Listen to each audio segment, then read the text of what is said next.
well. So we've got another quick poll here.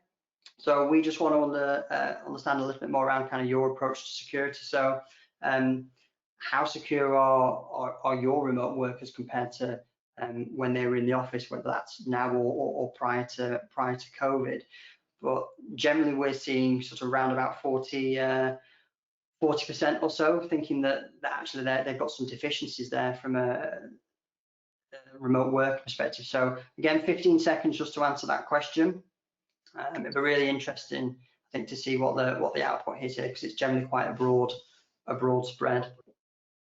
I was just going to say, Martin, some key kind of examples around the security and bringing in the business to work on this rather than doing it for them is around sort of your external sharing in teams and the data loss prevention, getting business owners involved in the workshops at an early stage around the low-level designs. And if they understand why they need to make these decisions, it's easier to embed and get the frontline staff to understand why their email, why they're trying to send an email post-migration, it looks slightly different, or they're being blocked from sending something. If you understand and have the conversations early, it just helps. Yeah, you're absolutely right, Claire.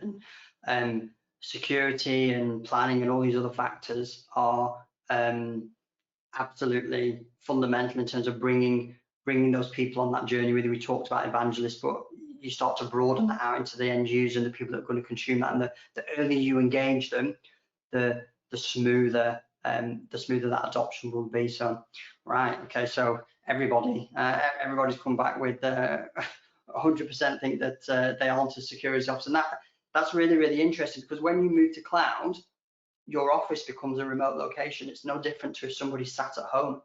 And so why would you treat those remote sites, whether they're a branch, whether they're somebody working from home, any different to how you would treat your office? So making sure that you've got those consistent frameworks in place that apply to all locations obviously starts to build that agility model that you're looking for, and reduces or it completely removes that jarring experience when people, maybe they're working in an office a certain way and they go home and it's a different experience. They're prompted for more levels of access. They have to do more authentication, all those kind of things. So really, really important that your policies and your frameworks treat all sites with equality, really, in the world of cloud.